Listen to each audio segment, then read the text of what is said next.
Bueno, chicos, sigo practicando con este tema de los videos. Bueno, espero este salga bien. Vamos a empezar a hablar hoy de tejidos y para hablar de tejidos tenemos que saber qué es un tejido. Un tejido es un conjunto de células que participan todas en una función coordinada. Los tejidos forman parte de los órganos. Los órganos están formados por más de un tejido. Lo importante es que los tejidos, en el caso de formar el órgano, cumplan una función determinada. Los órganos normalmente se agrupan para formar un sistema. Se pueden, digamos, agrupar porque tienen estructura similar y porque cumplen entre todos una función fisiológica normal, ¿no es cierto?, en el ser vivo. A su vez, tenemos que saber que hay otra palabra que se usa mucho, que es aparato. En realidad, sistema y aparato se usan indistintamente, no hay a veces diferencia, porque ustedes van a escuchar hablar de sistema digestivo, de aparato digestivo, de sistema respiratorio, aparato respiratorio, y así sucesivamente. Lo que sí es importante saber que yendo desde, en el caso de la diapositiva, de la izquierda a la derecha, ese sería más o menos el orden. Célula, tejido, tejido, órgano, órgano, sistema y o aparato.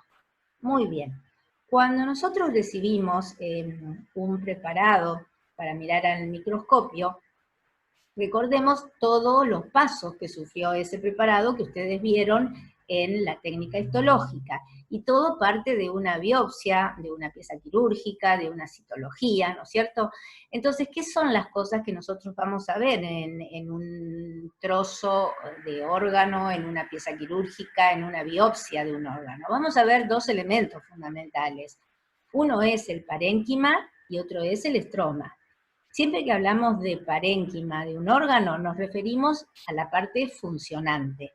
Por ejemplo, si estoy en el hígado y tengo una biopsia hepática, la parte funcional van a ser las células del hígado, que son los hepatocitos. Son células epiteliales y cumplen la función hepática. Bien, ahora, estos hepatocitos están inmersos en una sustancia, en una matriz de sostén. Esa matriz de sostén es el estroma. Y el estroma generalmente es otro tejido asociado que le va a dar a ese parénquima funcionante la nutrición, le va a permitir eliminar desechos, si tiene que recibir alguna señal química o nerviosa la puede recibir, si tiene que sacar alguna sustancia que ha producido la célula a través de un canalículo lo va a hacer, etcétera, etcétera. En general, el estroma siempre es de tejido conectivo y de sus variantes. Acá tienen ejemplos en las diapositivas. En esta diapositiva es una glándula, por ejemplo, y se ve el parénquima, el estroma, ¿no es cierto?, en cada una de las fotos, digamos. Si empezamos por la izquierda, dice 1, ese 1 corresponde al sistema de conductos glandulares. En la 2 tenemos vasos sanguíneos y nervios. Eso sería, ¿qué cosa? Si es sistema de conductos y vasos sanguíneos, va a ser estroma. El parénquima, ¿dónde va a estar? Adentro de esos redondelitos que ustedes ven de color blanco, que va a ser la parte funcionante. Bien, otro ejemplo, los testículos, por ejemplo. Los testículos, si nosotros recibimos un testículo para estudio y lo cortamos para realizar una toma para llevarla a la técnica histológica, después poder verlo al microscopio, vamos a encontrar que ese testículo va a tener un estroma y también va a tener un parénquima. ¿Dónde vamos a ver el estroma? En la cápsula que recubre al testículo. Esa túnica que recubre al testículo es de tejido conectivo y manda tabiques al interior que también son de tejido conectivo. Entonces, ese estroma va a ser de tejido conectivo y va a contener adentro la estructura parenquimatosa, que van a ser las células que van a cumplir con la función del testículo. ¿Cuál es? El testículo tiene dos funciones básicas. Formar la serie de espermatozoides a partir de las células inmaduras y formar o sintetizar testosterona. Dentro del parénquima, si ustedes ven el cuadro, van a tener túbulos seminíferos y células intersticiales. Los túbulos seminíferos son los que van a contener la serie espermatogénica, y las células intersticiales van a ser las que producen testosterona. Entonces, el parénquima, ¿qué hace? Cumple la función. Y el estroma, ¿qué hace? Lo que hace es sostener la estructura. Bien, acá tenemos otro ejemplo. Esto es una glándula exócrina. Al comienzo hoy vimos una endocrina, era esta que, por ejemplo, ustedes ven acá. Ahora vamos a esta. Esta glándula tiene contacto con el exterior, entonces es una glándula exócrina. Bien, ¿qué es lo que van a ver? Que arriba hay un epitelio y que ese epitelio se mete hacia adentro y tiene una dilatación, como un fondo de saco, que es lo que dice ahí, una unidad secretora. Ahí se va a producir la secreción de esta glándula y va a ser eliminada hacia el exterior por esta otra porción mucho más delgada en forma de tubo, que es la parte conductora. ¿Y qué otra cosa interesante? Alrededor voy a tener todo lo que es el estroma, el tejido conectivo. Entonces tengo las dos partes, la parte de parénquima formada por la unidad secretora, el conducto que va a eliminar la excreción al exterior, y por otro lado tengo el estroma que lo rodea para darle nutrición a esas células y para que tengan elementos para cumplir con su función. Por último, el otro ejemplo es el hígado, que lo dimos al comienzo, estroma. El hígado tiene una cápsula como el testículo, nada más que acá tiene un nombre especial, como la otra, en este caso es cápsula de Gleason. La cápsula de Gleason, que es de tejido conectivo, también emite tabiques hacia el interior del hígado para separar las unidades funcionales hepáticas. Y también va a tener vasos sanguíneos, vasos linfáticos, terminaciones nerviosas y conductos. Y por otro lado tengo el parénquima, que ya dijimos que son los hepatocitos o células hepáticas, que son las que cumplen la función del órgano. Por un lado, entonces, estroma de tejido conectivo, por otro lado, parénquima de tejido epitelial, en el caso del hígado. Acá está una fotografía de la microscopía óptica, donde ustedes pueden ver claramente, en la de la izquierda hay un tricrómico hecho, y ustedes ya vieron lo que era un tricrómico. El tricrómico servía para diferenciar básicamente al tejido conectivo. Bueno, en este caso, en la fotografía de la izquierda, tienen el parénquima en general está rodeado por como si fueran unos tabiques de color azulado clarito. Eso es un tricrómico donde está marcando el tejido conectivo de color azul. Es positivo. Entonces, esa estructura que ustedes ven de forma media hexagonal es un lobulillo clásico hepático, que tiene en su parte central, van a ver un área blanquecina que es la vena central. Y en cada extremo de esas aristas de tejido conectivo va a tener un espacio porta.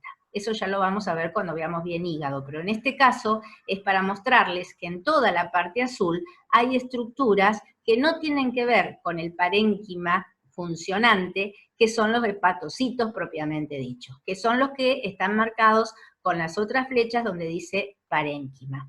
La foto de la derecha, a diferencia de la izquierda, si bien es igual, está un poquito, ustedes siempre piensen que al microscopio, si yo corro un campo o cambio de preparado, nunca voy a ver lo mismo, ¿no es cierto? Entonces, en el caso de la derecha, es una técnica de hematoxilina diosina común y no tiene un tricrómico. Por eso es que todo lo que es estroma en la foto de la derecha se ve de color acidófilo claro, mientras que en la de la izquierda, que tiene el tricrómico hecho, el estroma, que es tejido conectivo, se ve de color azul. Bueno, una vez que nos introdujimos con estas palabritas que tenemos que tener en cuenta cuando hablamos de histología, como es órgano, tejido, sistemas, aparatos, las funciones de las células, las funciones de los órganos, las funciones de los sistemas o aparatos, también nos metimos entonces en ver qué es el estroma y qué es el parénquima para saber que cuando miremos al microscopio tenemos que buscar esos elementos. Vamos a empezar directamente ahora con los tejidos. Los tejidos se clasifican en 4, y son 4, no hay más, 4. ¿Mm? Esto es importante porque si no uno empieza a hablar de tejidos y da a veces las subdivisiones. Lo primero que tienen que decir es que los 4 tejidos son el tejido epitelial, el tejido conectivo, el tejido muscular y el tejido nervioso. Después cada uno de ellos se va a subdividir en otros. Eso es lo importante que ustedes tienen que saber. Ahora bien, cuando nosotros empezamos a hablar de tejidos, empezamos siempre por el tejido epitelial. El tejido epitelial, que es un tejido de revestimiento y un tejido glandular, como todos los tejidos, tiene un origen embriológico. Ustedes algo de esto ya deben haber visto en embriología. Hacemos un pequeño repaso y tenemos que ir aproximadamente hacia la 3ª semana de desarrollo, donde aparece el disco germinativo trilaminar. En esta estructura embriológica, nosotros tenemos estructuras básicas que ustedes ya deben saber describir, que es la línea primitiva, la notocorda y la aparición del mesodermo. Cuando nosotros miramos ese disco germinativo y decimos que es trilaminar, ¿por qué decimos que es trilaminar? Porque apareció una 3ª capa.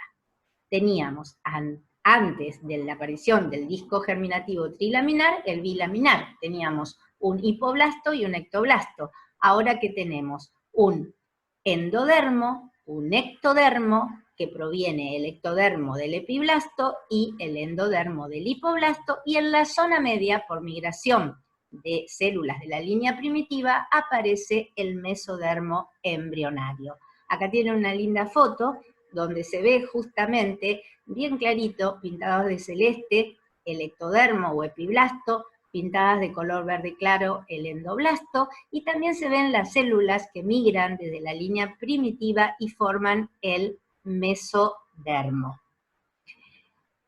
¿Por qué es importante recordar esto? Porque si ustedes miran la imagen, esas células que fueron depositándose en 3 capas van a dar origen a todas las estructuras, ya sea primero de tejidos, después de órganos y después de aparatos o sistemas. ¿Y es importante saber el origen? Sí, es importante, porque todo tiene, y más en medicina, una relación directa. Entonces, si nosotros pensamos en el tejido epitelial, que es el que vamos a ver ahora en esta clase, tenemos que pensar que el epitelio es un tejido que está formado por células que en general están dispuestas en forma ordenada, formando franjas realmente bien herméticas de células y que se ubican recubriendo el exterior del organismo y las superficies internas.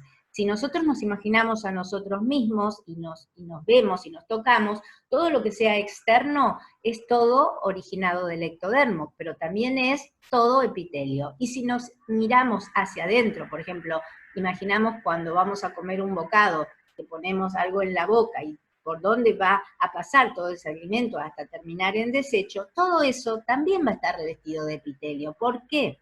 Porque a través de la boca, chicos, hay una continuidad directa con la parte de la cavidad bucal y la epidermis. Entonces, la epidermis es ectodermo, es un epitelio, y el comienzo de la boca es una mucosa, también es epitelio. Entonces, el epitelio pasa desde la epidermis y se mete a través de los labios en una cavidad interna, revistiendo todo el interior del aparato digestivo. Entonces, si nosotros pensamos en el tejido epitelial como epitelio de revestimiento externo e interno, podemos decir que las 3 capas germinativas, ya sea el ectodermo, el mesodermo y el endodermo, dan origen al tejido epitelial. Era lo que, y acá está el ejemplo que yo les dije hoy en la anterior diapositiva. Del ectodermo se desarrolla la epidermis, pero cuando pasamos hacia la capa de la boca, de la mucosa del interior del esófago, del estómago, del intestino, eso se origina del endodermo.